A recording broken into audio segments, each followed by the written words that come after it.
Lecture number 17 import data from folder and prepare monthly reports automatically. इस lecture में हम दो इम्पोर्टेंट काम करने जा रहे हैं। फोल्डर से डाटा को इंपोर्ट करना है और मंथली रिपोर्ट्स ऑटोमेटिकली प्रीपेयर करनी है।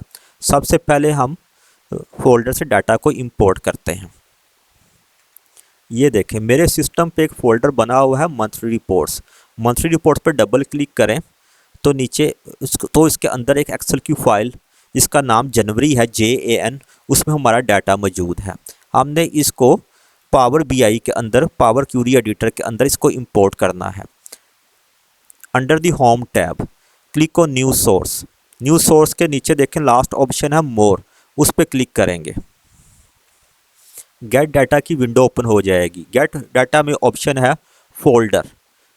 फोल्डर पे क्लिक करेंगे और क्लिक ऑन कनेक्ट।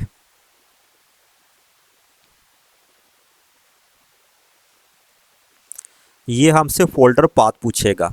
मैंने फोल्डर पाथ दे दिया है। Click on okay.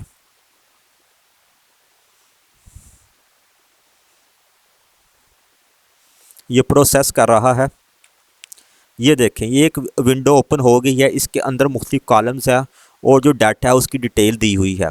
Click on transform data.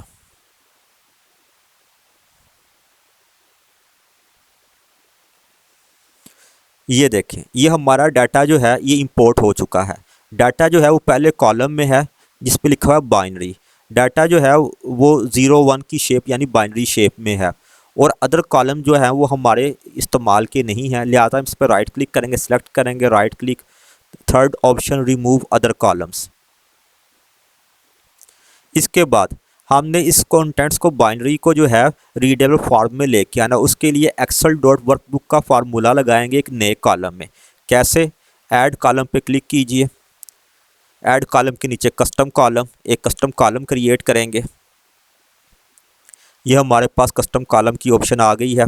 ये देखें, यहाँ पे मैं लिख देता हूँ कॉलम का नाम, नए कॉलम का नाम, इंपोर्ट फ्रॉम फोल्डर। ये आपके सामने।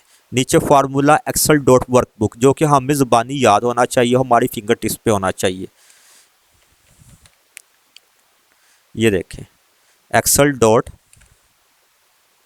वर्कबुक। ये 2 दफ़ा एक्सेल लिखा गया, इसको 1 दफ़ा रिमूव कर दें। मिस्टेकनली 2 मरतबा लिखा गया। Excel dot workbook formula parenthesis, इसके अंदर वो कॉलम जिसके अंदर डाटा स्टोर है। ये देखिए, लिखा हुआ आ भी रहा है एक्सेल डॉट वर्कबुक ब्रैकेट में workbook as binary. Binary data कहाँ पे है? बाइनरी डाटा ये बाइनरी डाटा कंटेंट के कॉलम में, लिहाजा कंटेंट के कॉलम पे डबल क्लिक करेंगे। पैरेंथेसिस क्लोज, नीचे no syntax error, click on okay.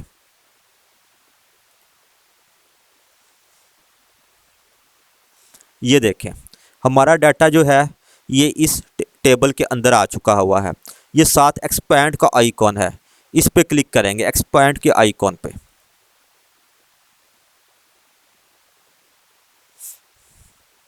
Use original column as prefix, इसको अनचेक कर देंगे। Click on okay. ये देखें, अब हमारे पास बहुत ज़्यादा कॉलम ओपन हो गए हैं जिसमें उसकी डिटेल है। क्योंकि हमारा डाटा एक टेबल में है, शीट में नहीं है, लिहाजा हमें टेबल वाला चाहिए। तो हम इसकी क्लिक करेंगे और सिर्फ टेबल को जो है उसको सिलेक्ट कर लेंगे। शीट को नहीं करना, टेबल, क्योंकि हमारा डाटा शीट के अंदर एक टेबल में है। टेबल पे क्लिक करेंगे। Click on okay. ये देखें, ये हमारा डाटा है। इसमें हमारा डाटा जो है इस कॉलम में मौजूद है। अगर हम यहाँ पे क्लिक करें, ये देखें हमारा डाटा नीचे शो रहा है। इस कॉलम में हमारा डाटा मौजूद है। अगर हम उस पर क्लिक करेंगे तो नीचे उसका प्रीव्यू शो होगा। इस कॉलम को हम सिलेक्ट करते हैं, राइट क्लिक करते हैं, remove other column. Other columns को रिमूव कर देते हैं क्योंकि वो हमारे किसी काम के नहीं हैं। अगेन एक्सपैंड का आइकॉन पे क्लिक करेंगे। Click on okay. ये देखें, हमारा डाटा जो है एक फ़ोल्डर से हमारे पावर BI क्यूरी एडिटर के अंदर सक्सेसफुली इंपोर्ट हो गया है, सिर्फ फ्यू क्लिक्स करने के बाद। अब मैंने ये करना है कि मंथली रिपोर्ट्स बनानी होती है मुझे इस डाटा पे। इसका मार्कअप मालूम करना होता है, इसकी बाकी चीज़ें करनी होती हैं। ये सारे कॉलम जो मैंने इस पे काम करना है वो मैं यहाँ पे ऐड करता चला जाऊँगा। लेकिन इस वीडियो में, इस लेक्चर में सिर्फ एक कॉलम ऐड करूँगा क्योंकि मैंने लिमिटेड टाइम में इसको आपको समझाना है। होम पे ऐड कॉलम, कस्टम कॉलम,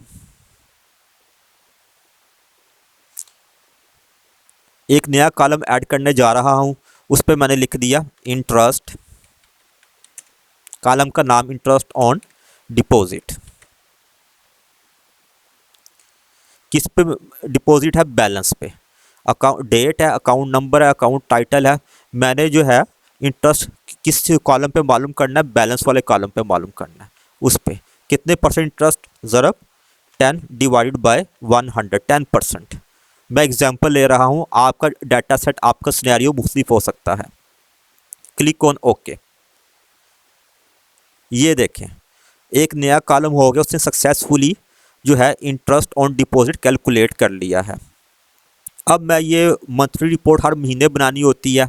जनवरी के महीने के बाद फरवरी के महीने में नए अकाउंट ओपन हो गए, नया डिपॉजिट आ गया और नए सिरे से मुझे उसका इंटरेस्ट मालूम करना था, इंटरेस्ट ऑन डिपॉजिट। इसके अलावा भी काफ़ी कैलकुलेशन होती है, वो कॉलम भी यहाँ पे ऐड किए जा सकते हैं, लेकिन आपको समझाने के लिए सिर्फ एक कॉलम जी।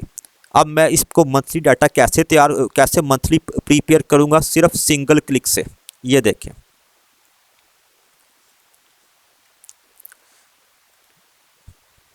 फरवरी के महीने की रिपोर्ट, वो जो कि मेरे पास बन गई है, इसको मैं सिर्फ फोल्डर में जो है, ये देखें, ये फरवरी का डाटा है। कुछ नए अकाउंट ओपन हो गए हैं, उसमें बैलेंस है, उस पर भी इंटरेस्ट मालूम करना है। अब इसको कैसे करेंगे? ये देखें, सिर्फ फरवरी का जो फाइल है उसको मैं एक्सेल उसके फोल्डर के अंदर मूव कर दूंगा। सिंगल क्लिक से डाटा तैयार होगा। कैसे? ये देखें जी, under the home tab refresh का बटन है, इस पे क्लिक कीजिए। ये देखें, ये क्या हुआ? फरवरी का डाटा जो है वो भी ऐड हो गया और ऑटोमेटिकली पावर बीआई ने उस पर इंटरेस्ट ऑन डिपॉजिट भी मालूम कर लिया है। क्योंकि ये फरवरी का डाटा ऊपर शो हो रहा है, जनवरी का नीचे हो रहा है, हम इसको असेंडिंग ऑर्डर में कर लेते हैं, सॉर्ट असेंडिंग। ये देखें, जनवरी के महीने का डाटा, फरवरी के महीने का data, Power BI query editor ने ऑटोमेटिकली खुद ब खुद उसकी वैल्यूज़ जनरेट की हैं।